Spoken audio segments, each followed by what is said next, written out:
I see that Karim just joined us, so welcome.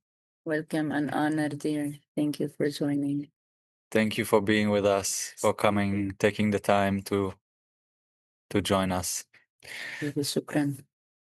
So yes, today we will again start on open together with presencing the situation in Gaza and the West Bank, and May will share one of her prayers with us. We read it in 3 languages, and after that we will share for about SATYAM and about the hunger strike, especially for those who are here for the first time. And then we will pass it on to Miriam, who is here, who is going to introduce also Karim, and then Karim will have the space to share with us about his life and his story and his activism, and we can see if maybe there are questions. We can take also the questions if he wishes to. If you have questions during the talk, you can also write them in the chat, and then we can read them for you. Or you can just raise your hand, and then you can ask them directly. And after that, we will see if we go into breakout rooms for 15 minutes where you have a chance to share the impact of the conversation on your heart, on your life, and just sit with each other in that, listen to each other from the heart, and then bringing us all back together for a few voices from you, few voices that you want to share, and also a closing prayer, a closing song. And yes, so Mm. welcome again. And maybe you just want to get comfortable, maybe make yourself comfortable for a moment. Take a few deep breaths and just settle in. Just settle in to receive this opening, to allow it to tune you in, to bring you into the call, into the frequency of connection with yourself and with life, and also with why we're here, with being in solidarity with the people that are right now suffering here in the land. Thank you. Thank you, everyone, for joining us. Speak a little bit. Thank you, everyone, for joining us. It's continuous honor. Continue to feel this and to meet us. I will read the poem or the prayer I wrote for today in Arabic and in English, and then Mariam will read it in Hebrew. Thank you. يا جوع، ما جئناك من ذل وانكسار، بل من وجع الشعوب ومن نار الحصار. نصوم لنحمل صرخة طفل بلا قرار، ونغرس في الصمت بذرة الانتصار. هم لا يجوعون، بل يمنعون، من رغيف العدل يقتلعون. هم لا يموتون، بل يذبحون، بأيد تحاصر وتستبيح السكون. من الرحم حتى الزنزانة نبضوا بالجوع وبالكرامة، للمخطوف والمأسور للرضيع. نقسم أن نبقى على هذا الطريق. افتحوا الأبواب للغذاء والدواء. كفى قصفا، كفى حجبا للضياء. ارفعوا الحصار، أعيدوا الهواء. ودعوا الأطفال يحلمون بالسماء. نصلي لوقف النار بلا شروط، لحياة تبنى لا تموت، لكل من سلب البيت والأمان، لكل من فقد تحت الدخان. رب كل الجائعين، كل المسجونين والمخطوفين. نصلي أن نخرج من ليل الطغيان، أن نرى وأن يكتب لنا ولهم حرية، بل وعدل، بل وأمان. هذا هو اليوم 38 ونحن الجوعى لكن بكرامة. دعاؤنا نار وأمل ونور حتى يعود الإنسان حرا طليقا لا أسير، بجسد صائم وروح تقاوم من صميم الإضراب.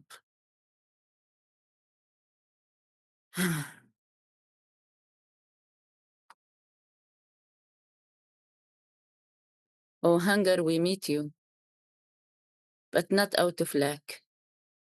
We walk with the starved and do not turn back. This pain is chosen, not to born of despair, but to echo the cries that float in the air. They are not starving, they are being denied by siege and by silence by those who've lied. They are not dying, they are being erased by hands that palm and faces defaced. From womb to rappel, from cells to sea, we fast so that all may one day be free. For hostages hidden and prisoners named, for each mother's child unjustly blamed. Let food break through where walls have grown. Let justice rise from blood and bone. Let aid pour in like holy rain and never be turned to war again. Let ceasefire come, not begged but earned, through truth unhelped and lessons learned. Let every child on every shore be starved no more, be caged no more. This is our prayer, both wound and the flame, that calls the world to end the game, to stop the lies that fuel this fire, and lift the siege, and lift us high, and lift us higher. So take this fast as sacred vow, to hold the broken here and now, to bread shall pass through lips that see the cost of stolen dignity. This is day 38, and we endure, not for power, but to make love pure, a cry, a drum, a rising shore, until their hunger is never anymore, and until war is never no more, and until hostages come back home, and until the children, prisoners, women come back home. Amen. Thank you. Amen. Thank you, May. I will read it also in Hebrew. I hope the translation is good enough. רעב, נפגוש בך, אך לא מתוך חוסר. צועדים עם הרעבים ולא פונים אחור. הכאב הזה נבחר, לא נולד מייאוש, אלא להדהד את הזעקות שרוחשות באוויר. אין הם רעבים, הם מונעים על ידי מצור ושתיקה, בידי אלו ששיקרו. אין הם מתים, מוחקים אותם מהקיום בידיים שמפציצות, בפנים שמושחתות. מהרחם להריסות, מהתא אל הים, אנו צמים כי נשתוקק שכל אחד יום אחד יהיה חופשי. עבור החטופים הנסתרים והאסירים בשמותיהם, ועבור כל ילד ואם שהואשמו בלי צדק ושם. שיסדק הרעב במקום שבנו חומות, שנצמיח צדק מדם ומעצמות, שיזרום סיוע כגשם קדוש, ולעולם לא יחזור להיות כלי מלחמה. שתבוא הפסקת אש לא מתוך תחנונים, אלא בזכות, באמת שנשמרה ולקחים שנלמדו. שכל ילד על כל חוף לא ירעב עוד, לא יהיה שבוי עוד.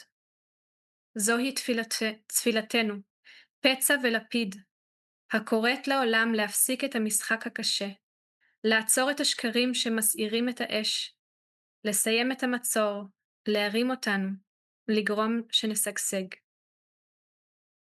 קחו יום צום זה כנדר קדוש, להחזיק את השבורים כאן ועכשיו. לא ייכנס לחם לשפתיים שרואות את מחירו של כבוד שנגנב, עליבות עקומה. זהו יום ה-38, אנו ממשיכים, ולא בכוח, כי אם למען טהרת אהבה. זעקה, תוף, חוף גואה, עד שלעולם לא יהיה עוד רעב.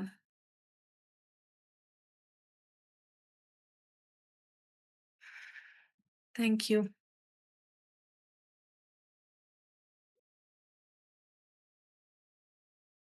So I invite May and David to share a bit about Satyam and the hunger strike for those who are new here. And always there's more bits that we can share also with those that are here again and again. So many faces we've seen again and again. So thank you for coming. Thank you. Thank you, dear.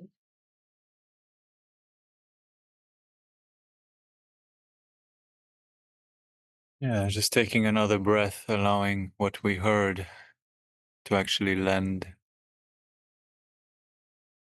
in our body, in our cells, and sensing the impact.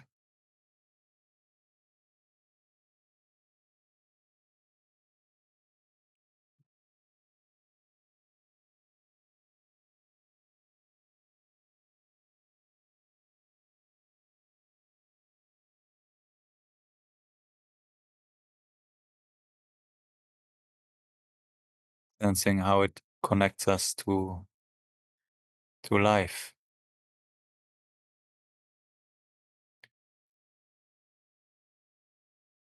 And to maybe a vision that you have in your heart for a way of being alive on this earth, this precious, precious place that we were given, that carries abundance, that nourishes us, and that really carries abundance for all of life.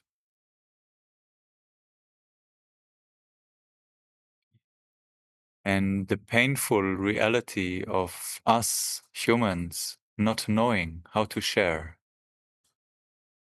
not knowing how to care for each other, for each other's children, even for the planet, the earth. It's a reflection how we extract and take, and we really believe in Satyam that it's not a question if we can live in peace, if we can live in abundance. We know we can.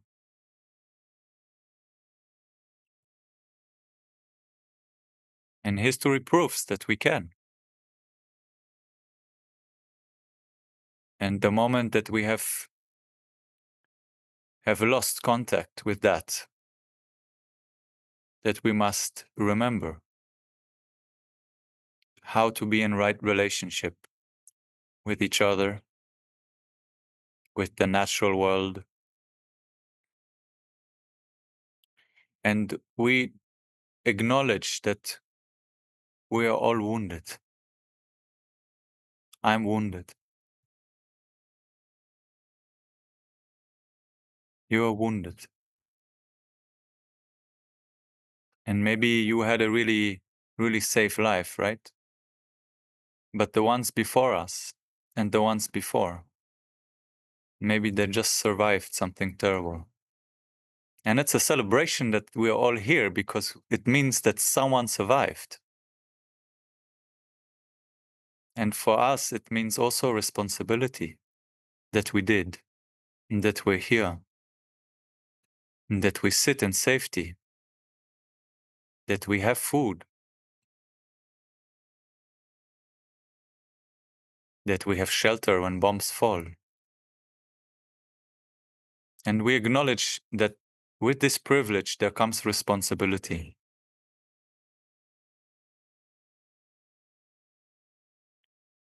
And really what we stand for in Satyam is all of life. It's every child on this planet. One life is one life, and all life is equally sacred. This is the truth we hold. The deep belief that is in the core of this center, this peace center that we opened 1.5 years ago, when all the other places in this land, especially in the occupied territories, shut down because it was too scary, too dangerous, too controversial to even meet anymore. Palestinians, Israelis, Jewish, Muslim, Christian. And we said, no, this is a time to come closer. So this is why we opened SATYAM. And it's a continuation of a 10-year peace community project that we had called ECOMI that closed 2018 because of a lot of challenges we faced, a lot of pressure, a lot of danger to the people who came. And today people come to SATYAM, and some of those who come risk not only their belonging to their communities, but also their life. And yet they come. They come to meet the enemy, the supposed enemy that we learned. Meet those who were taught to fear, taught to hate out of pain. And it's courageous. And it takes a lot.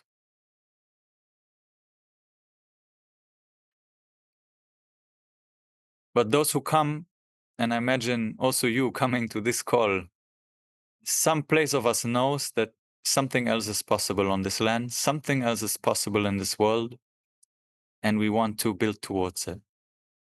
And that starts with acknowledging the pain, acknowledging injustice, listening to each other, opening our eyes and looking at the reality, at what is happening, and the injustice, the oppression,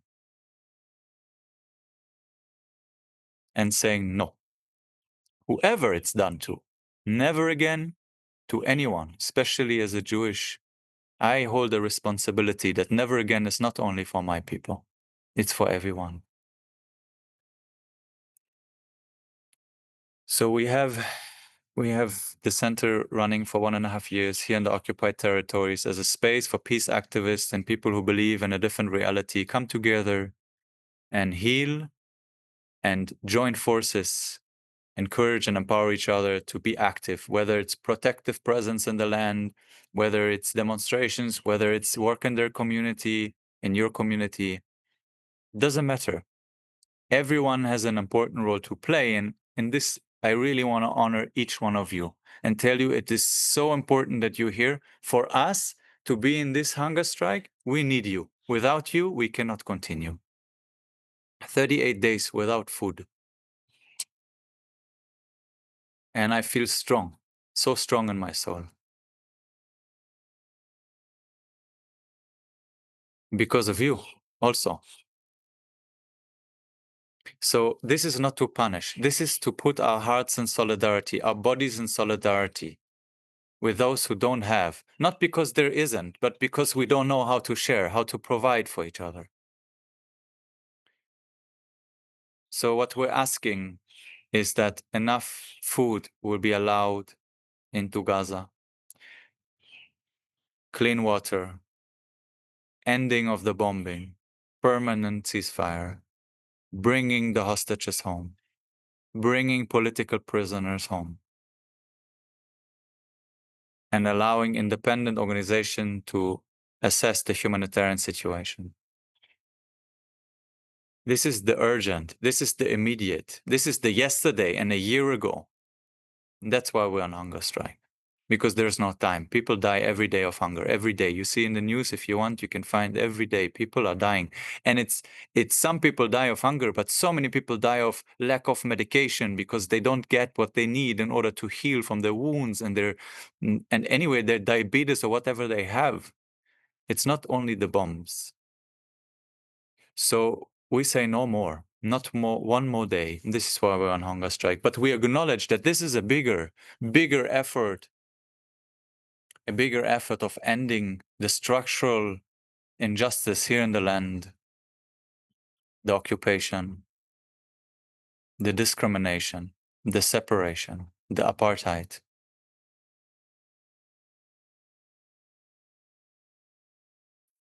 because we acknowledge that all of us are not safe until all of us are safe.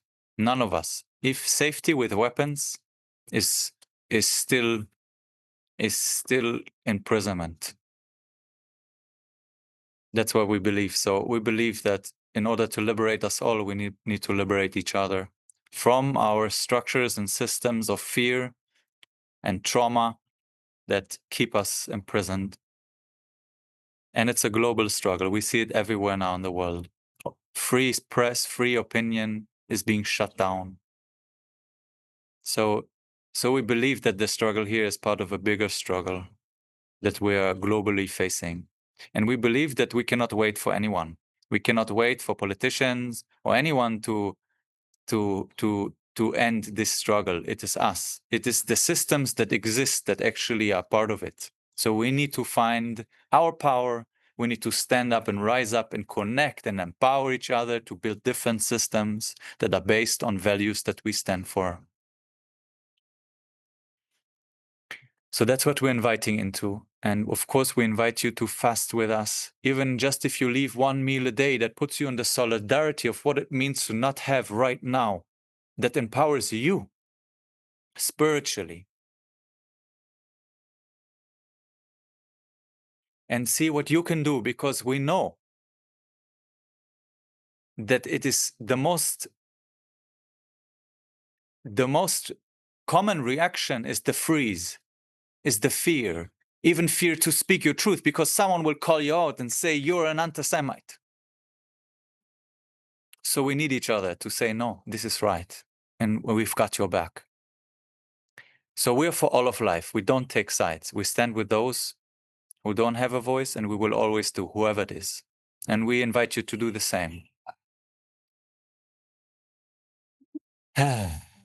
So thank you for being here.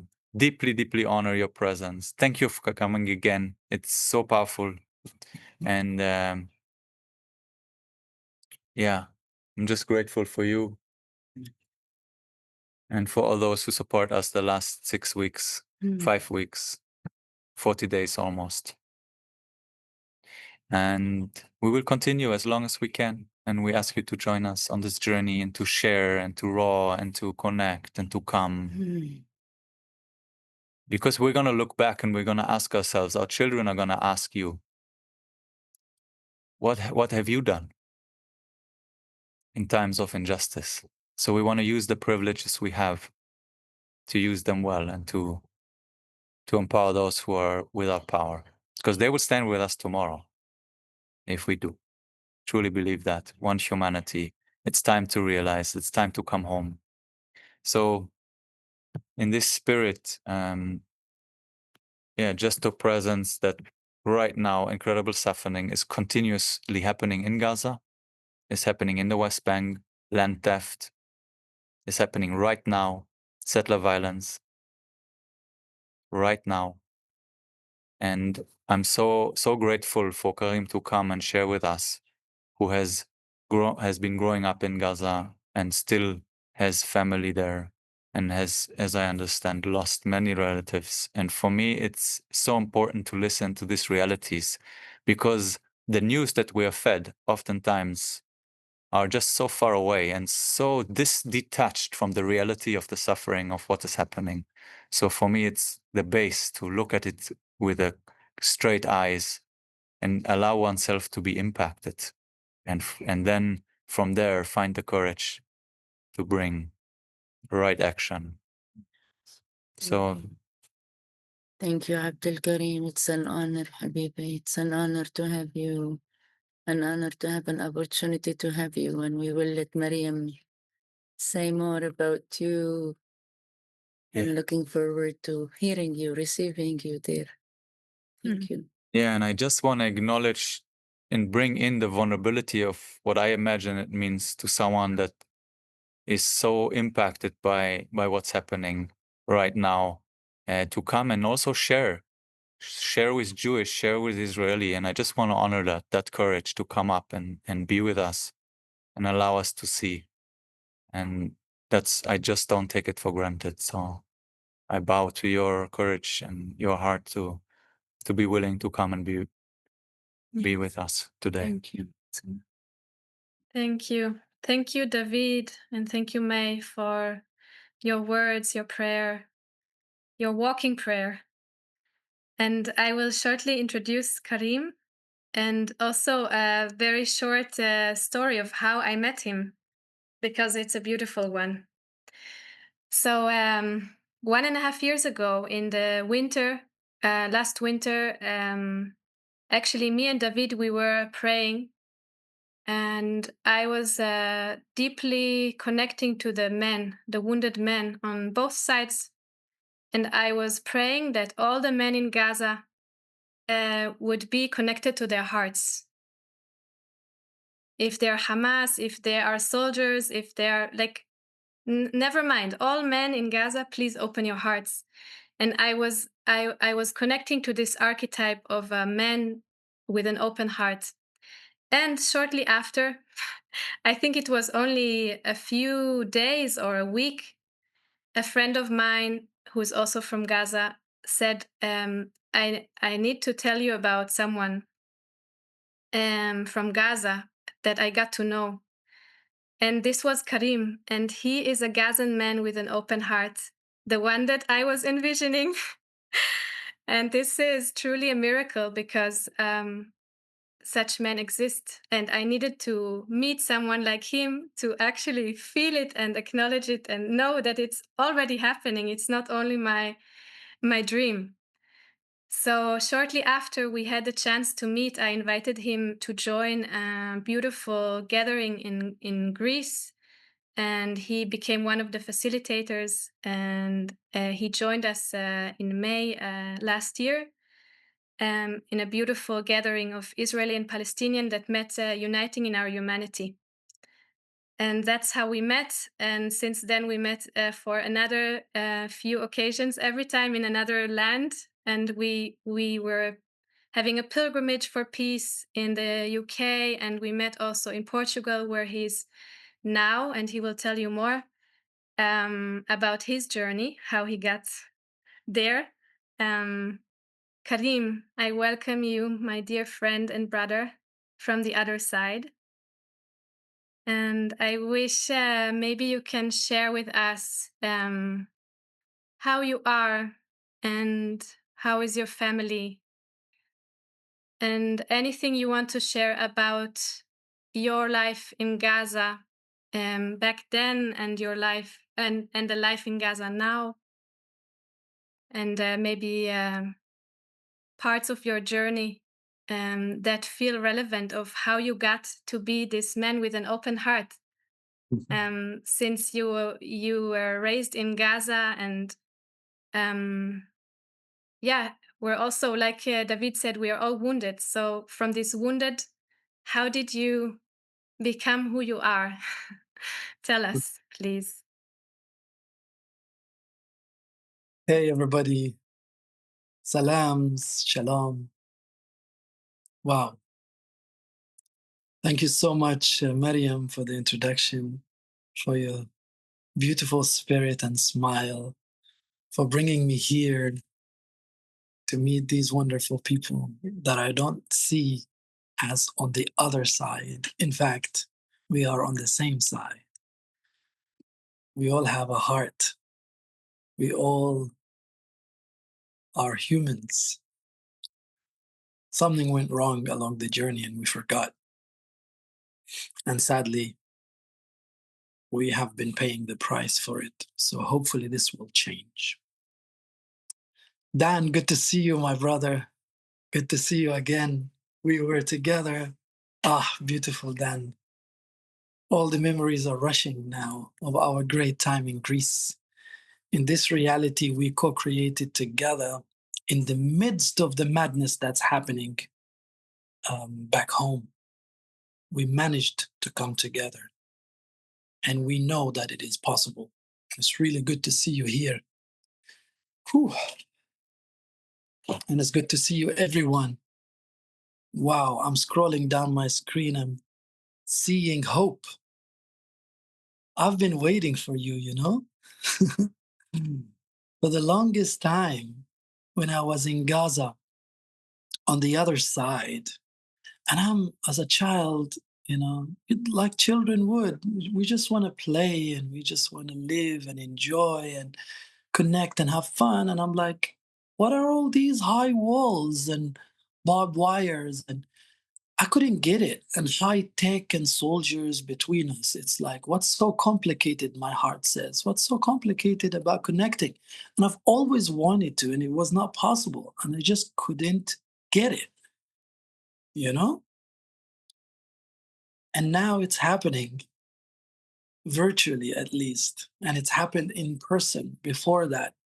And it's my dream come true. This is why I'm here.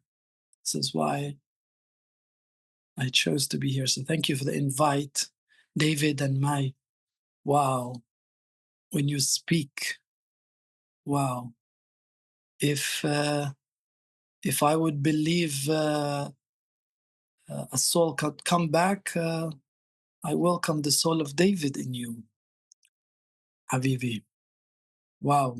And Mai, thank you for standing together. Thank you for choosing this path. It gives me personally so much hope, and I'm sure the ripples will give so many more people beyond hope. We just need to continue reaching out and connecting. So my name is Abdul-Karim in full, actually. Karim, known as Karim, or AK in London, as they call me. Identities, right? Just different identities that we use, that we should use to celebrate, to celebrate this diversity and not to find separation. And, in that, unfortunately, we should celebrate this diversity. So I wear different hats and I love it, like a little child changing costume and just playing with different identities and celebrating that. And I choose to see oneness in this diversity and not separation. Thanks to the beloved Rumi inspiring me in this. So I was born and raised in Gaza, really Gaza downtown, as Gaza as it gets. In the 80s, I'm an 80s child, 1983 specifically. So my soul chose to land there for some reason. And here I was, in my little eyes, opening my eyes, and it was Intifada. I was literally born in the first Intifada. And I'm supposed, as a child, to freaking make sense of it all, And how can you? How can you? So you grow and you experience life. So I have seen the first Intifada, the second Intifada. I graduated in the second Intifada, and then day in, day out, things are just getting worse and worse and worse. It's not getting better. And with that comes my innocent questions. Why? Where is this coming from? Why does it have to be this way? And then just before you even have a moment to contemplate on an answer, something happens to you. You get hurt. A neighbor gets shot. Your dad gets arrested. In front of your eye, your symbol of safety and respect is just snatched from your home for no fault of his own whatsoever, just because some soldiers decided that they want at the time, because there were soldiers on the ground when I was born. Just because they decided for fun, they just want them to wipe any sign on the walls of Gaza that has the Palestinian flag or that carries any symbol representing the Palestinians.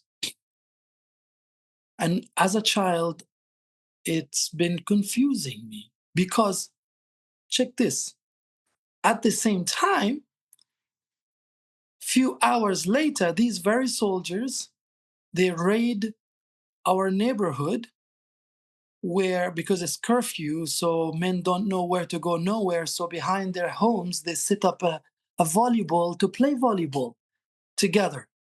in the neighborhood. And all of a sudden, these soldiers raid in, and somehow I witnessed this. And then they decide to play the Palestinians on the other side. For one moment, I'm witness to that.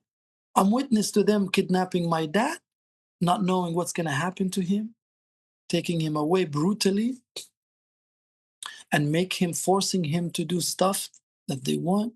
We never know if he's going to come back, if he's arrested. No, I don't understand anything. I'm running between my mom scared, who cannot even console me because she doesn't even know what's going on. No one speaks our language, and just a big, massive mess and no safety. So that child is so traumatized seeing this happening. And this is like a very, very soft story of what has been happening. But that in of itself devastated me as a child, right? Only a few hours to see another unit coming in and deciding to join other Palestinians playing volleyball. And really, you have one team of Palestinians on this side and another team, and the soldiers took off their gear and their weapons, put them to the side. These young people, and they were just playing volleyball for a moment. And really, with a lot of dedication and enthusiasm.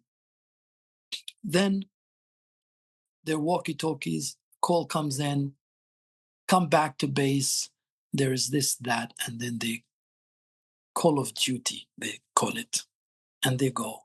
And then I'm left wondering what's going on, looking at this dichotomy and this paradox happening before my little eyes. And I'm like, wait a second, that doesn't make sense. Why can't we continue to play like this? They're able to play. They're able to give up their arms even momentarily. It is possible. And how could this child, essentially, who's just a little bit bigger than me, find it within himself to play, but then go to then continue doing the opposite and oppressing people because somebody called them to do so? It never sat well with me, and it confused the hell out of me, as you can imagine. But then it stayed with me, that moment, that we are able to do that. This is really 80s downtown Gaza, you know? And the curiosity continued as I grow. And as things went from bad to worse, militarized, people suffering even more, the confusion increased, the hope challenged, but never died, because I still continued to look beyond these walls and beyond what's going on. I don't know how I maintained that hope. I did. And I was waiting for a moment to be able to, oh, surely there are more people on the other side. Surely not everybody wants to hurt us, you know? And beyond what comes to me is Rumi right now again, beyond notions of wrongdoing and right doing, there's a field beyond. I'll meet you there. And I was waiting for this field. This is why I knew that I had to find a way to break free from the prison of Gaza, from that reality, so that I can go into that field where hopefully I can meet those who are ready to be there. And then I started my journey after 23 years of being in Gaza. 2005 or 6, I left. After the settlements were removed from Gaza and there was an opening to leave, I left. Within 23 years, I lived in a 3 square kilometers, 95% of the times, most of my life in 3 square kilometers. I couldn't even go to the south or to the north because everywhere there is checkpoints and my parents wouldn't allow me and the risk is high. So I was really under practically house arrest. So leaving Gaza after 23 years of seeing both intifada was like a complete eye-opener. I couldn't believe how vast this world was, you know, as I crossed from Gaza into Sinai to travel to London. And this is a whole mad story of how that happened. I'm like, whoa, you know, imagine 23-year journey into a prison, and now you're going for hours on end through Sinai to Cairo, and it's just the lands that are empty. It's a desert. It seems like it never ends. And you know, psychologically, it was too much for me to take in. I was like, whoa, there's so much land. Why are we so stuck there? What, you know? There's so much to explore. And I was like, whoa, it was like undescribable, the feelings. And anyway, so much thoughts come through, and I'm carrying all the wounds of the 23 years and the neighbors that I witnessed in front of my eyes being shot for no reason. You know, some people are just walking in the street and a bullet hits them. It could have been me too. How I survived myself, I don't even know.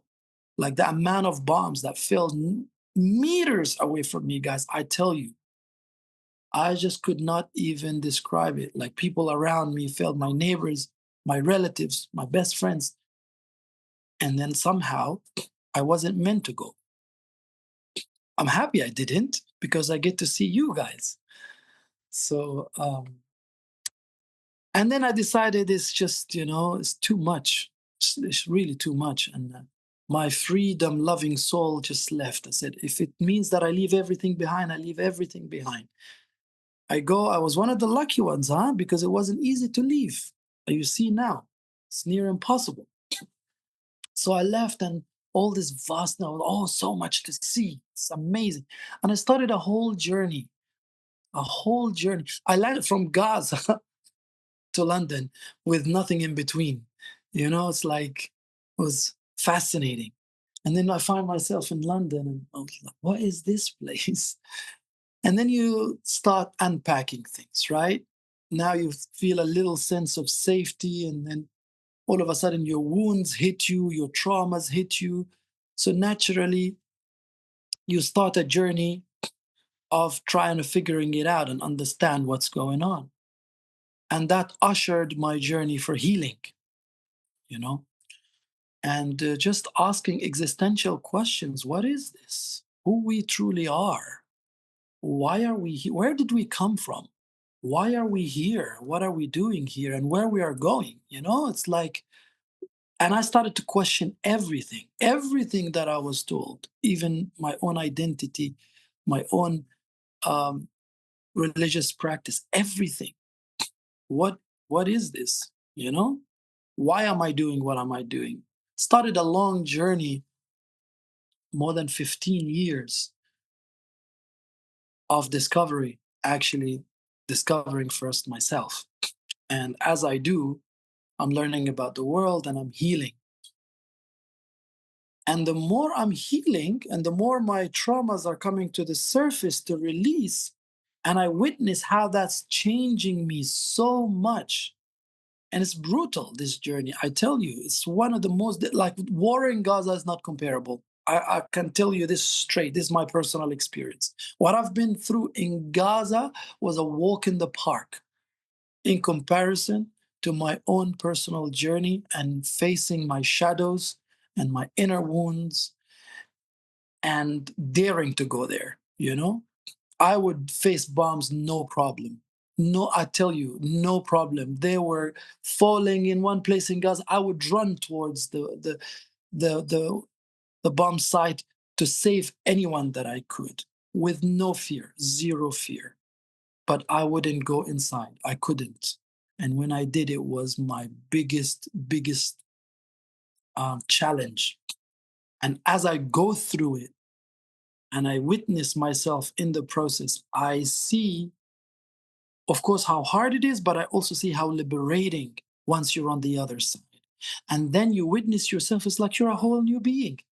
You're absolutely on a totally different We call it now vibration, totally different awareness.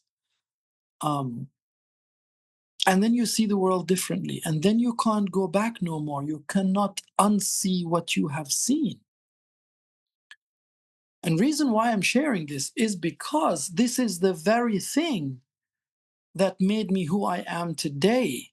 It's that personal commitment to going within, understanding myself, my shadows, my wounds, and how they actually impact me and how easily I could be manipulated through these wounds. I could just be triggered and just I'm out of control. It's as simple as that. So vulnerable. You can be in such a vulnerable state. So for me, I understood very well that the importance of this personal journey to heal first and what that does to you. And then I started to see that people around me are changing.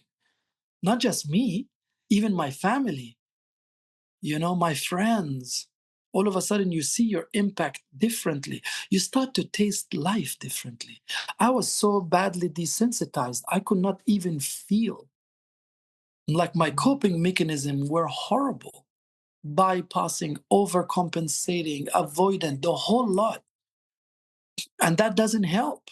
And then it's easy for you to hurt another person and to fall into hate and anger and retaliation and all this toxic cycle. And then when I when I s- when I saw what breaking free from those cycles on the personal level, when I saw what that did to me, I was like, ha!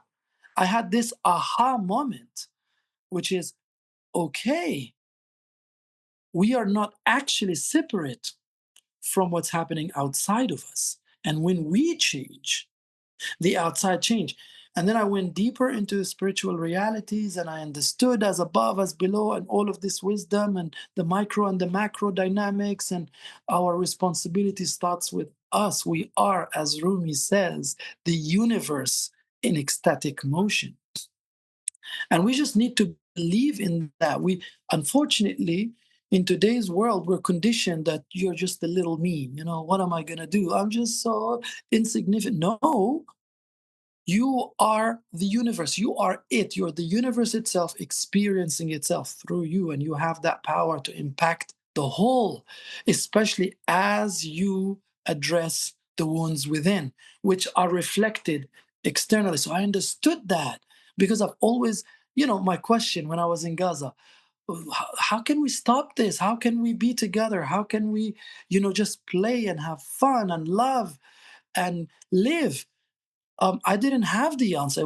It seemed too big for my little brain to even comprehend. But now, as I explore and as I heal, I'm so grateful that I got this opportunity. Must have been a beautiful prayer from good souls, maybe from my mom, who's watching us from above, who's actually with us right now. She says hi through me. So I realized that actually maybe the solution, what else can we do? Maybe the solution is if we take responsibility, each one of us, and then bet on that and see how that does to you and to the reality outside of you. You see it, right? We all have been through stuff, personal relationships, everything. And when you heal and when you change, this impacts everybody and you change. And all of a sudden, there's this space within you. And all of a sudden, these lies don't wash off no more. And people cannot manipulate you easily, right? And all of a sudden, you have more capacity for loving and for forgiving.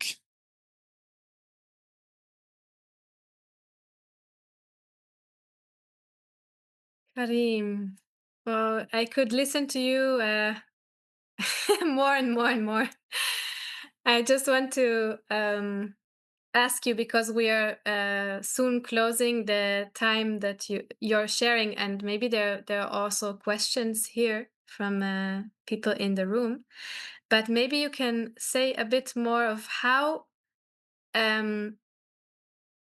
this healing that you were going through had an impact on how you are dealing with the current situation of your family being in Gaza, your mother and your brother and his whole family being bombed, and your home, and they were dying, and some of your family survived or got also wounded, and some you could escape and some not. So how are you dealing with all of this immense pain? Yeah, how how are you dealing with it? Thank you, Maria. I honestly did not know that I had the capacity to deal with it. I was just following my journey, and now in hindsight, I realize how. Because I'm so grateful that my healing journey started earlier on, because that has prepared me to deal with this most catastrophic tragedy that anyone can deal with. Your own family, your own mother, your own father, your own siblings being killed in this most brutal way for no fault of their own in their home, while they're just gathered to eat after fasting. They were, David and Mike, they were like you. They were fasting. They were fasting to find comfort. There's little food anyway. So they resorted to fasting and prayer so that they can find some solace, some comfort in this madness that was not stopping. And they're in their home doing nothing. Just they happened to be there. They happened to be born there, and then just they got caught up in this. And they were just praying, sitting in peace. It was sunset time. They were got together around the food, to whatever little food they had, to break their fast with. And then an F-16 or whatever fighter jet dropped a bomb that should never be dropped on humans like that. Should never, never, never. And at that moment, speaking of Portugal, I'm a van lifer. So again, as part of my journey to freedom and personal liberation, I decided to build a little van, and I just want to explore the world and play catch up, because in Gaza, 23 years, prison. So I wanted to explore the world. I managed to build my camper, and I was traveling everywhere in Europe, through Spain, and then I cross over to Portugal. And then, as I'm crossing into Portugal, the calamity hit. I receive a phone call from my sister. The phone doesn't stop ringing, doesn't stop ringing. I pick up the phone, and my sister breaks the worst news possible. And the way she did it, she said, she's crying, sobbing on the phone. I knew something super terrible happened. And I said, "Tell me what's going on." And she said, "The beloved ones left us." I was like, "Who?" And she said, "We don't know, but for sure they were all inside the house." And then I was on the ocean, Faro, at that time in the night, watching the moon with the biggest rainbow around it, biggest circle I've never seen before. And I'm like, oh my God, what do I do with this? So my path taught me, feel, go in your heart. And I wanted to have, normally, in the past, I would feel rage and anger and hate and confusion. And I was like, but there's peace, really.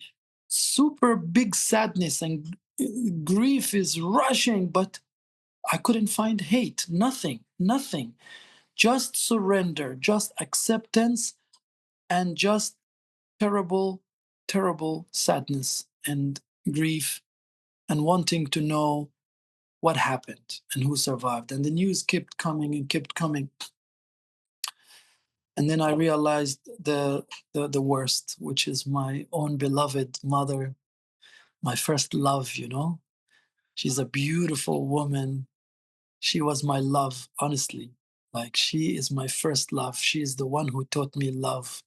I fell in love with this woman, and how the years of her life, she was just fully dedicated in service for her community, which is the little family that we are, to raise us and protect us as much as she could. And it's the most terrible thing to learn that she has gone in this way, you know? With my brother, I saw him on the freaking news in my home that I grew up in, being pulled out of the rubble, lifeless. I saw him. I was just watching, like I'm watching you guys right now. And his little children, my nephew and niece, years old, and his wife. My father was right in the middle of them, and he somehow survived. The whole thing collapsed on him, and he survived, thankfully, with a lot of bad injuries and scars that God, like he's now there in Gaza, and I don't know. I can only imagine his state, still going through everything and still in the same place where he lost his beloved, his wife, and his son, and new generation, his nephew, his grandchildren. It's it's the biggest nightmare. And then in the face of this calamity, Rumi comes again. Rumi reminding me of, people don't die, do not cry when you see people passing. It's their wedding day, rejoice, rejoice, for they are going back to their beloved. It's the reunion, it's a wedding day. It's a wedding day. They're free from this prison. They're free from the prison of the body and the prison of the land and the physical reality. They're back with the beloved where they belong. They're married. They're reunited. It's a wedding day. And what do we do in weddings? Us inhabitants of the Holy Land were very elaborate with weddings. We dance, we celebrate, and we rejoice, and we find solace in this truth, that we all shall face, every single one of us. We're just on borrowed time. We're here for a reason. Every single one of us has got their own unique purpose. And then for a little while we live it, then no more. So we have a responsibility right now, what we do with this precious gift of life. So I made my choice because that was a crossroad for me. What am I going to do with it? Am I going to choose hate, anger, revenge, retaliation, and maintain that cycle of violence that's been there for years? And make no mistake about it, it hasn't started in our lifetime, not even in generations back, way, way back. This is ancestral. This is deep. This is multi-layered. And what are we going to let it continue and consume us and our loved ones and children? So I chose love. I chose forgiveness. My heart could not understand anything else but this. I cannot explain it. It's not something that I can explain. It's just something that I am. And even my family, some of them, and my friends and other Palestinians, they just don't get it. They sometimes deny it. They sometimes tell you you're delusional, that you're weak, or even worse. When they see me with other Israelis, oh, you're just a collaborator, And I have to deal with that, and it's okay. It's coming out of wounds, no judgment. It's fine.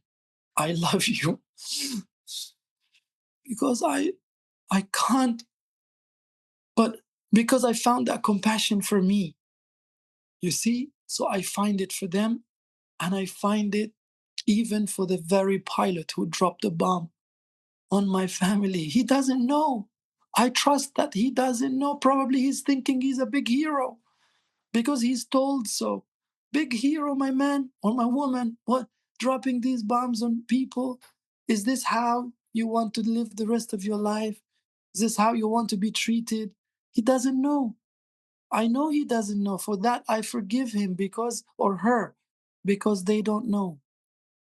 And I choose that way consciously, time and time again. And it's not easy. It's the hardest thing that I have ever needed. To hate and to be angry is easy. I'm telling you.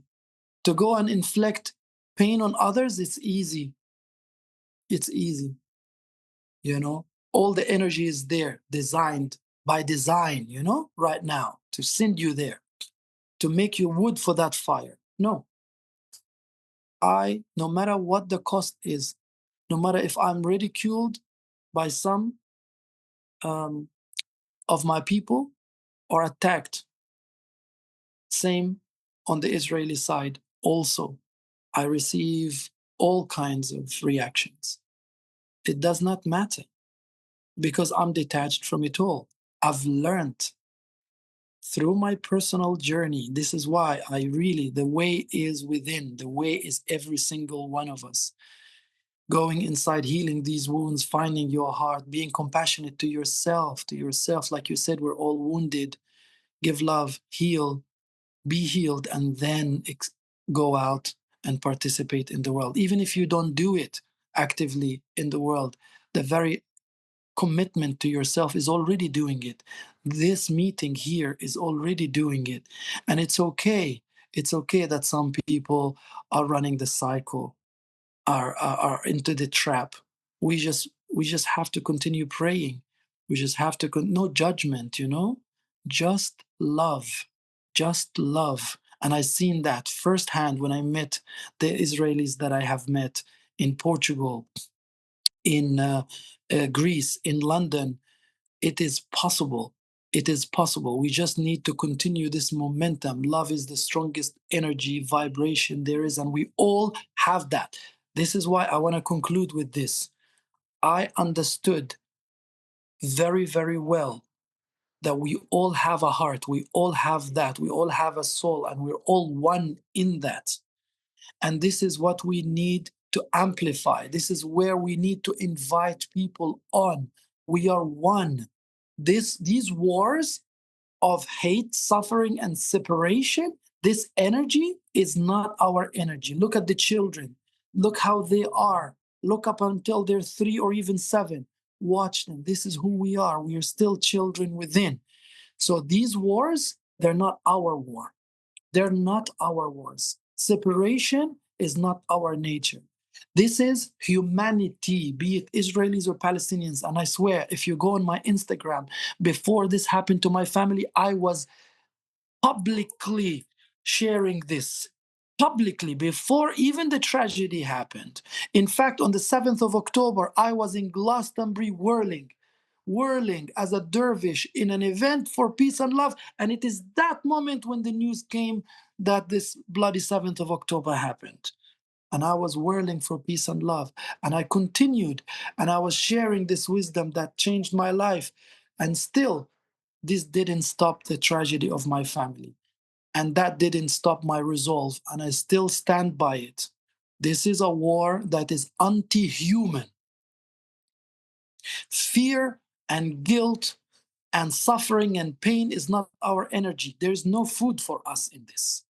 Our food is love. It's the food of our nature is love. You know it. You feel it in the moments when your heart is open. This is our nature. This is God. This is the God I believe in. This is my God. I find this in my heart, and I see it in all of your hearts, and I bow down for that. And our journey is just taking someone else's hand there because they have built certain walls in front of their heart. And once we're there, we're not, forget hurting an Israeli hurting a Palestinian or a Palestinian. You will not hurt no one to begin with. Because you wouldn't want that. I really wouldn't want what happened to my family to happen to anybody, including Israelis. People don't get it, because they have so much vengeance and they want retribution. Their ego wants that, right? I cannot find joy in that. I cannot find satisfaction in that whatsoever. In fact, I never wanted for them what I have gone through. And I believe in this way we have a chance for this to stop. And this is why I speak. This is why I chose Portugal, is when my mom left, is when I entered there. And I took that as a sign. My mom finished her service for mine to start. It's in Portugal. And I've decided to set up a peace center, actually, in Portugal, that you are all invited, my family. Wallahi, by God, I see you as Wallahi, I see you as my family, and I don't care what anyone says. And you are welcome in my home. I'll cook for you. Think together, we'll cry together, we'll grieve together. And I give my life for this mission, you know? And this is where I'm at right now. Thank you. Karim, thank you so much. I couldn't stop you talking because you were sharing so deep truth and wisdom that I felt we all need to hear and feel, and it's just so nourishing to hear you and to feel you, dear brother. And I agree. Like, we are not from different sides. We, like, it's the heart has also some rooms, but it's all connected. Mm. So we are all connected. And I see there are questions, and I'm wondering if we want still to have time for questions, or we go into the breakout rooms, because we also wanted to have that. So I just want to check with May and David. Or shall we leave time for questions and not have breakout rooms this time? I suggest that. Yeah? We stay here? Yeah, people agree. Maybe Okay. I think it's a good idea to remain together after listening to Abdul-Karim. Yes. Okay. So we'll do that. And I just want to thank you from the bottom of my heart for coming and for bringing your voice. It's the voice that we need to hear. And may this voice of yours be the voice of us, be the voice of the world. Really. Thank you so much, brother. I love you. Love you. Maryam, look at your name, Maryam. Okay, so Yitzhak, you wanted to ask a question? You raised your I just want to share something that comes from the deep of my heart. It's possible because I don't think that I am able to have questions. I just want to, first of all, as a Mexican Israeli, that I choose to come here, maybe for strange good reasons. I am blessed that you left Gaza because your soul and the things that you are bringing in the name of your family would be destroyed if you will remain there. So thanks that our blindness, hatred, and so on as Israeli didn't kill you. And that's what you are there, and that's what I'm listening to you. I feel very bad to be part of the people who are blind as an Israeli, as a human being. That hatred is so far away from your heart. Blindness is so far away. But you are blessed by the ability to speak what many people cannot speak. And also, as an Israeli, we're listening to you in the name of the religious extremists here in Israel that want to clean up Gaza and expel all the Gazans from Gaza. And we're thinking, what kind of words I can choose to bring them? And I will say, well, first of all, I want to be your sous chef when you are going to cook food for us. So I volunteer myself to be your sous chef. And the second, I will say to these Israelis, I need to offer you what conditions do you need to be human? I know that you have humanity within yourself. This man, Abdul-Karim, knows how to create conditions to open the heart. The way you open my heart, the way you open the heart of others. And I think is the best thing that I can do in solidarity with the deep of my heart to say, you don't have conditions to recover your humanity. Abdul-Karim knows how to do that. Many people knows how to do that. Let's come and listen. Let's come and open your heart. Without conditions, you will never open your heart. With your fear, with your blindness, with your hatred, it's impossible for you to listen to Abdul-Karim. So let me know what conditions do you need to listen to him. And to be able just to have a small crack in your blindness to see if there's a little bit of light. No more than that. Because I think that many people, many Jews, especially at that time, Israelis and Jews especially, difficult to make the differentiation. They really cannot be in a position that have conditions to show humanity out of pain or whatever it is. So that's what I want to tell you, and it touched deeply my heart. I am very blessed that you left Gaza. I am very blessed for the love of your mother and the coincidence that in Portugal, where Jews were expelled because there are many Israelis there. So you have an opportunity to speak with many Israelis there. They gave you the opportunity for you to be here and to say, God bless you for not being there. Otherwise, you were killed by our bombs. It makes me really happy that you can do that, and in the name of so many people that were killed, take their voices and share it with us with a deep love, gratitude, and I am very humble to say those words because you touch deeply my heart. Habibi, it's a good. You. Thank you. Hi.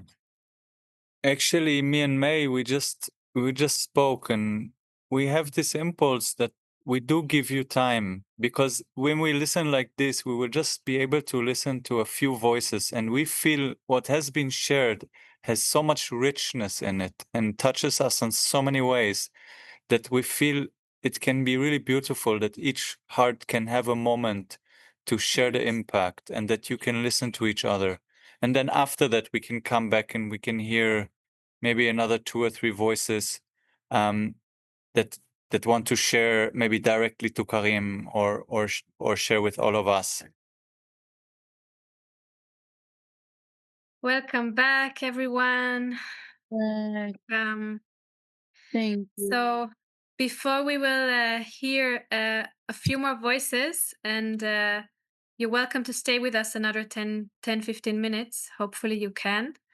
I want to share with you all in the chat a message with all the links of how you can stay connected.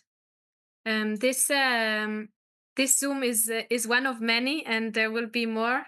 And there are many ways of how you can stay connected and also share the message. The message that we heard today from Karim is worth spreading, right? So you can share it on social media. You can connect to us through our Instagram, Facebook, our website, the YouTube channel. You can share these things, and you can also put yourself on the map, so we can see all the people that are part of this hunger strike. It gives us strength, as David and May said. And you can also join us physically in Satyam, as already some people do. If you're here in the land, you're very welcome. And especially this weekend, we are holding a community weekend starting tomorrow evening. So if you want to join, I will send also a link where you can register and join us. It's until between tomorrow evening and Saturday evening. We'll have time together to be in empathy, to share our pain, our stories, and come together beyond the walls in this And field that Karim was describing. yeah, and just also letting you know, there's also a link for donating. You can donate with PayPal, with credit card, with debit card, and also from the US if you want, we can send you. And know that this money goes mainly to sponsor Palestinians to join the events we have. So everything that you give, most of us are just volunteering. We're putting our own money. And we wish one day this will change, but the money that we actually have, it goes into the space and renting the space, and it goes into scholarships and on donations, and scholarships, and support also to Palestinians, even to travel. Sometimes it's very, very dear financially for so many people. So if you do have resources you want to give, you can, and you know you will support just people to come and make this.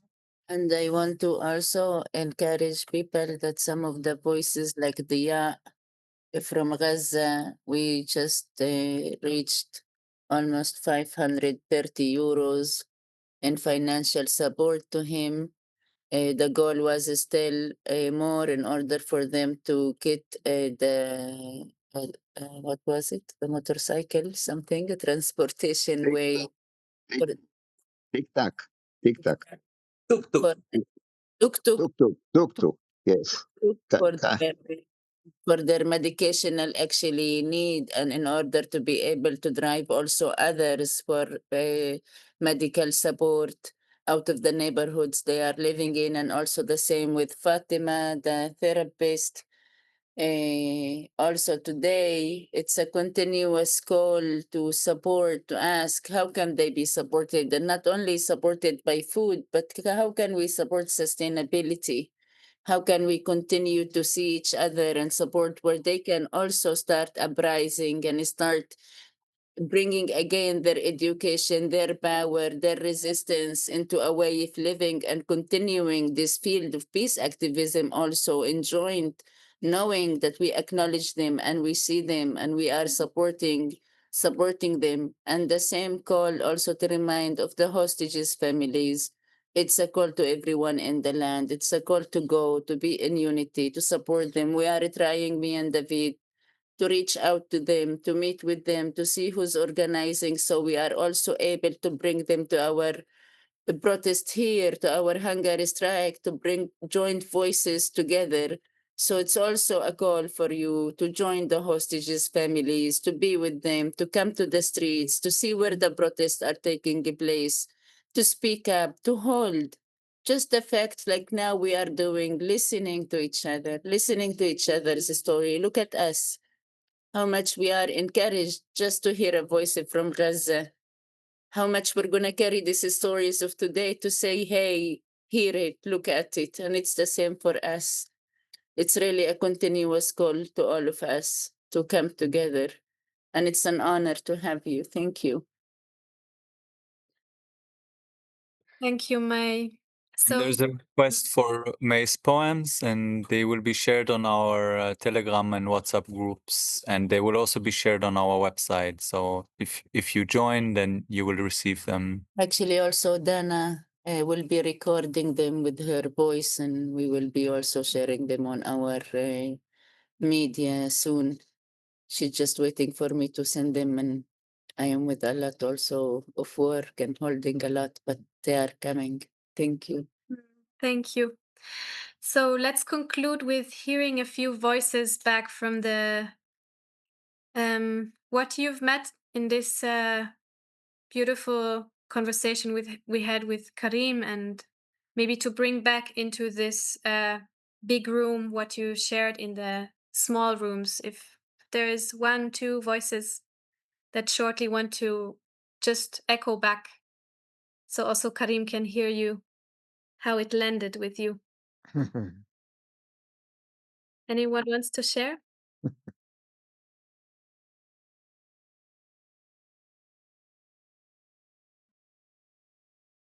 I will take the opportunity. I share that the story of Karim, or the beginning of the story, the decision to leave the prison in Gaza and go through the Sinai Desert to Cairo, reflect me the story of the Israelites who were prisoners in Egypt, and they also went into the Sinai Desert for 40 years. So similar stories. Just the other way around, huh? Yeah, but it's not the geographical direction which matters. It's the understanding what happened to Israelites. Yes. Thank See you. the Bible, the belief, ואהבת לרעך כמוך. To love the other like your own. Yes. Yes, תודה. Like yourself. Thank you. Yes, thank you. This is a beautiful metaphor. Thank you, Hanoch. Anyone else wants to bring a voice? Yes, me. Just will say Please. that And can I just quickly Sorry. Yes. I'm so sorry, just a quick one. Thank you, Hanoch, is it, for this feedback so much. It means the world for me on so many levels.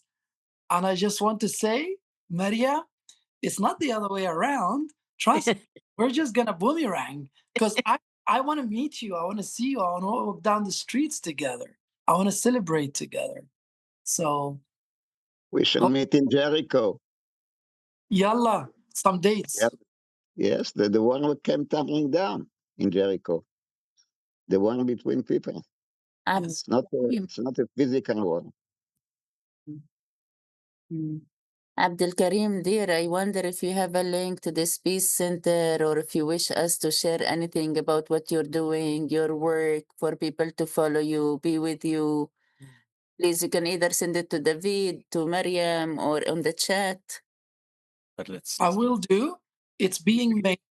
You So can just really send it, and we share it in all of our groups. Yeah. thank you very much. It's being formulated, it's being written up because this is very, very fresh. I've been building the foundation for the past year and it's about to go live. So as soon as this is live, I'm going to give it to you. But stay tuned. The best way is through currently social media, perhaps on my Instagram or Facebook. This is where I'm going to publish that, or directly to my WhatsApp. It's no problem. But as soon as I have a website or something solid, I will share it. But regardless, even before the grounds are open, I've been hosting people, Israelis, Palestinians, and internationals. You guys are welcome. Anybody who wants to reach out and bring his heart or her heart, you guys are welcome. One family, we rise together, we live together, we create that heaven on earth that we are all dreaming of, and we can do it. We can start, and then the ripples will do the rest. Man. Yes. So while we hear maybe 2 or 3 other voices, you can maybe write your contacts also in the chat that people can take them. Okay. Or you can send it to me and I'll post it Okay. as you prefer. So let's see if there's another one or two voices that want to share. Just want to say that I felt at home with you and Abdul-Karim and with all of you. Suddenly you reminded me my beloved Rumi and the Sufi language. And yes, I feel as Israeli, live here in Haifa, I feel very devastated, very broken, it destroys my soul what happens in Gaza. And I don't hate Palestinians, but sometimes I feel myself hate religious Jews that calls for killing and that the war never ends. So you inspired me maybe to love my own people, which I feel very, very, very much challenging for me this year. Very much. And it's not safe for a peace activist to be peace activist no more in Israel.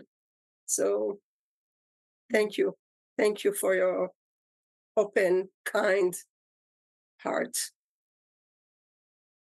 Thank you.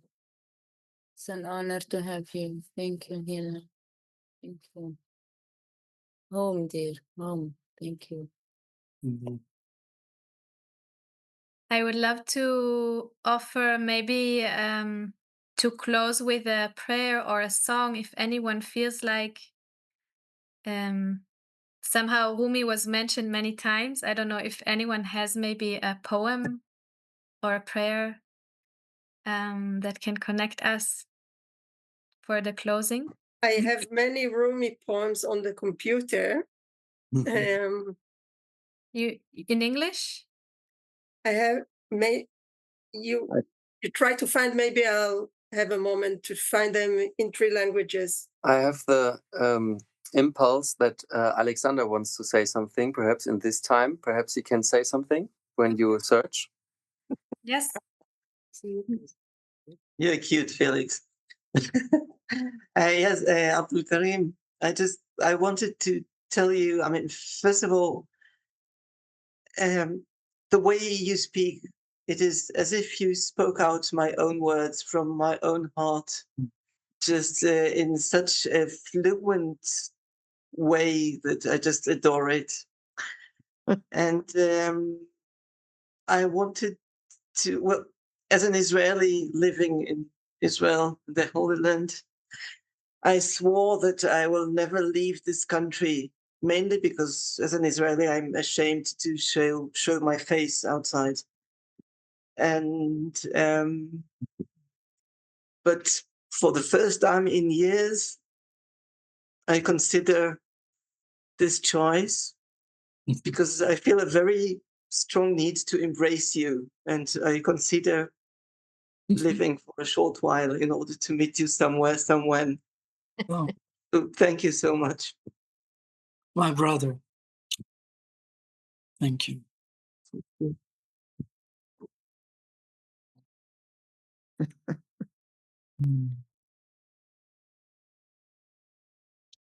Thank you, Alexander. Hila, did you find a poem? So maybe we close with a poem together.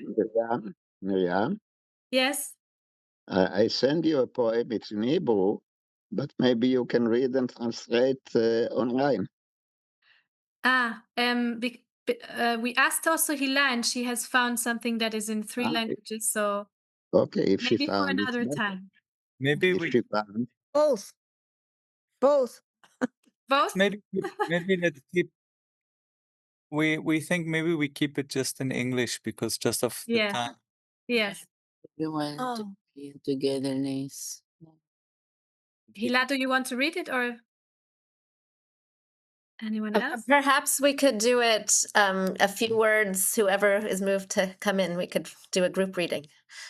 Okay. Only breath, not Christian or Jew or Muslim. Not Hindu, Buddhist, Sufi, or Zen. Not any religion or cultural system.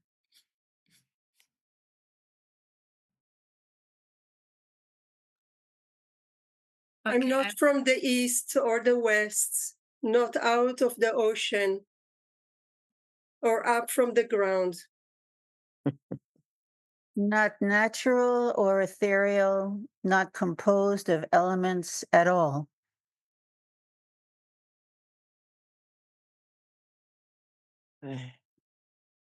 Oh, I do not exist.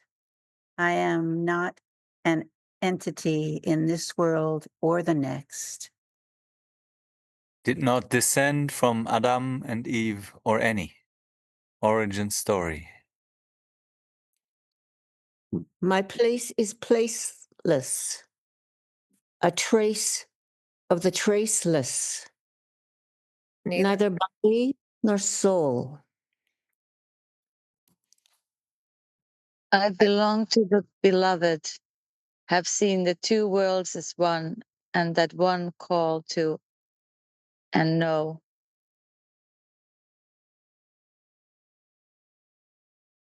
First, last, outer, inner, only that breath, breathing, human being. Wow. Thank you so much.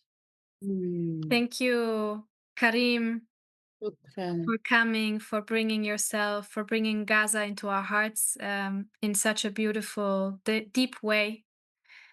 And for you, May and David, who keep holding this daily rhythm for us to connect and stay in solidarity and not look away. Thank you so much for everyone who's joined again and again, and for keeping on hope and faith for the future. We will make a change. We will make it. We are. Much. We We are. are already. Yes. Thank you. We shall overcome. See the storyline stopping. Thank you to all of you. Thank you very, very much. Thank you. You're welcome to open your mic and Yes. Thank you, Karim, Habibi. It's an honor. Sharaf. Thank you. Shukran. Shukran. Toda, shukran. Toda. So much, everybody. Thank you, Karim. Hartstikke dank. Hartstikke dank. Dankeschön. Thanks. It was so beautiful to see your daughter, May. Yes. We're here celebrating her 14th birthday, and she's with David and Talia. 14? No. So wonderful. Yes, healing. Take good care. Take care. Take good care, please. Thank you. Thank you for seeing us. Thank you for being with us. It's an honor, Habibi. Happy Thank you. birthday. Thank you, Habib. Shukran.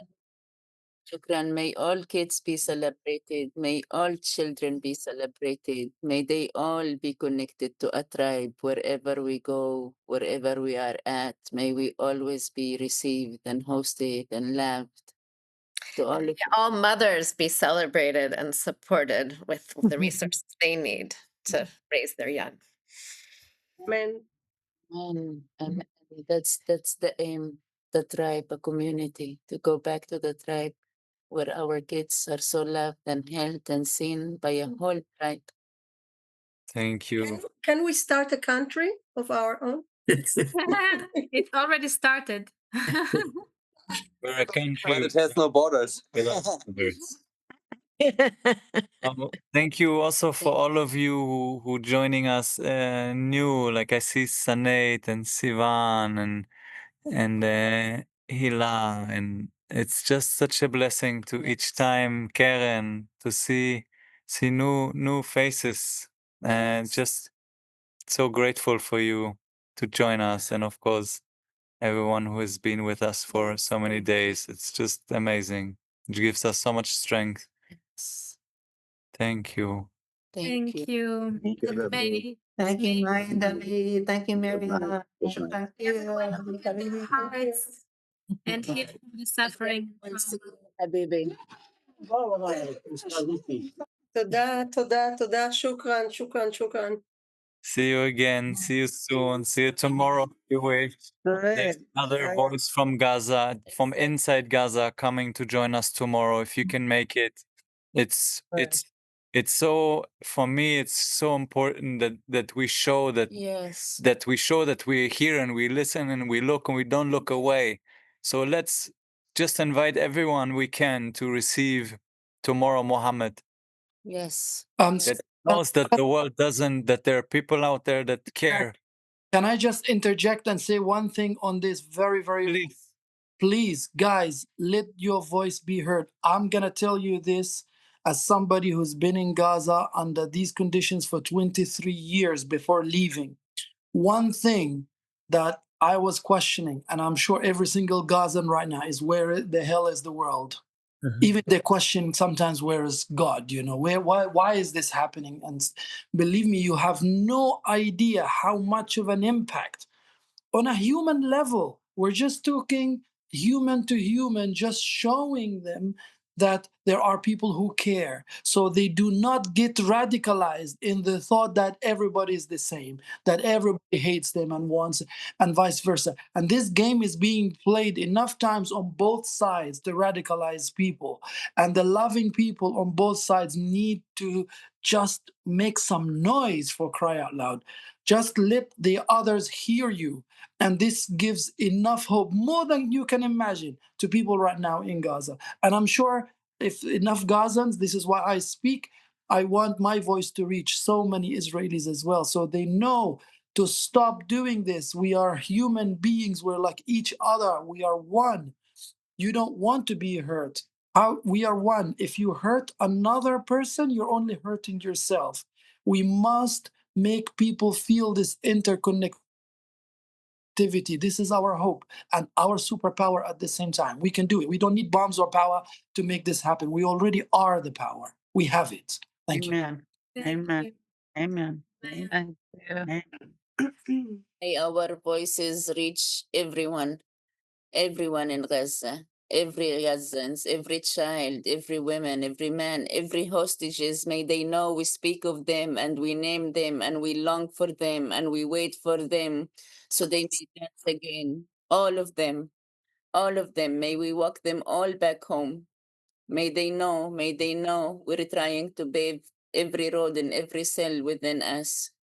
So they are seen, so they are free, and injustice. So we may also live free. So we may also continue with this life joyfully, playfully with our children, eating, celebrating them, enjoying them. Thank you, Abdul-Karim. Please take our voice and we will take your voice everywhere. And to all of you, please take this voice.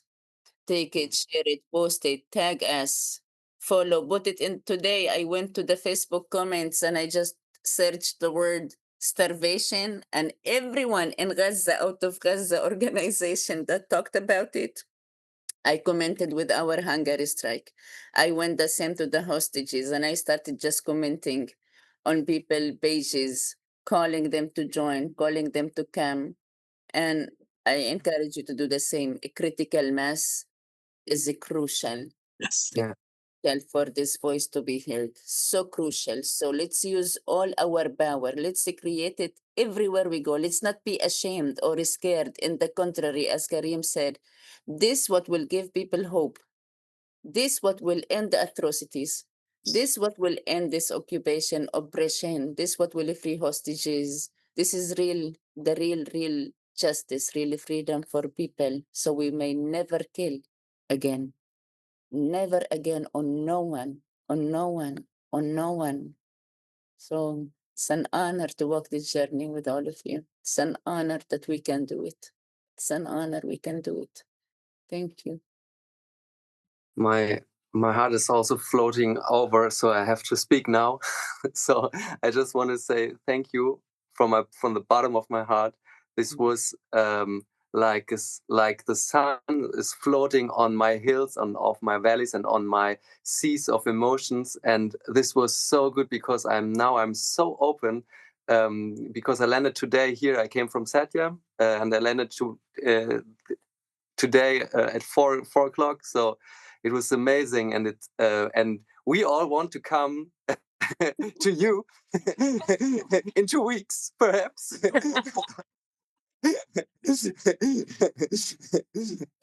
And we talk about, and yeah, it was so amazing what's coming up when I was here, when I'm here back, and you are the sun right now for me, which floating right inside my heart, and you're like a brother and like a teacher, and yeah, thank you.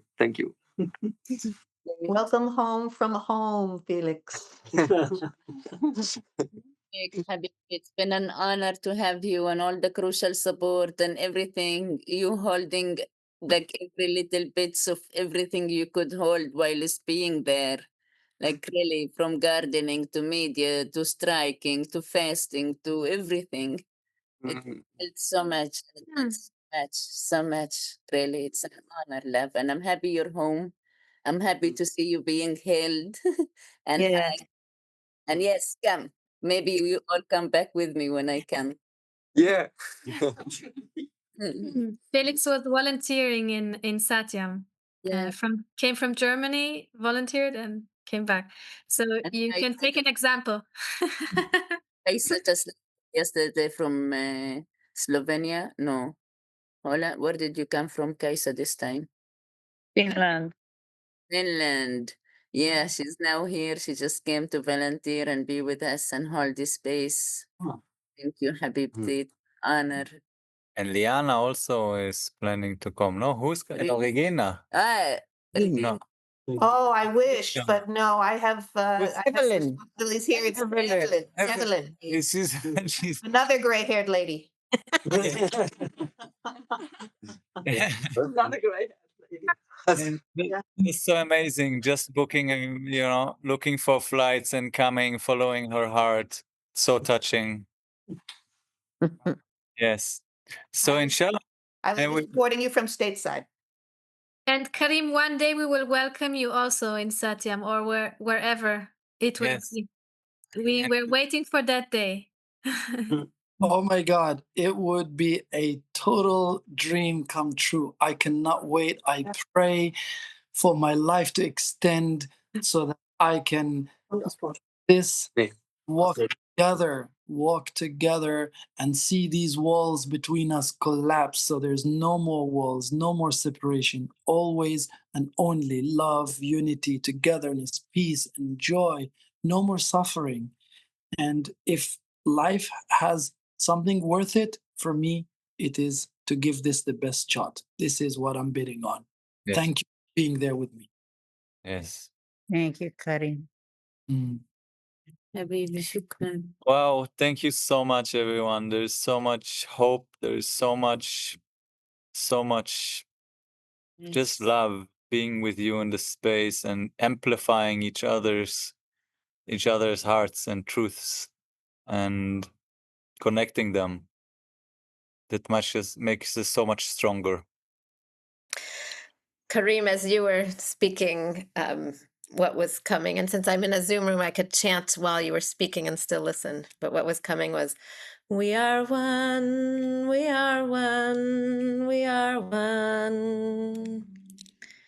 We are one, we are one, we are one. And thank you for sharing your heart and your story with us. It's very powerful medicine. I'm a rabbi in the United States and working on finding my voice. So thank you for Malka, beautiful voice. Looking forward to see you in September. Habibi, thank you. I have another phone call, but thank you, thank you, thank you. Yes. Good night or good evening or morning, Thank you. wherever you are. Goodbye. Bye.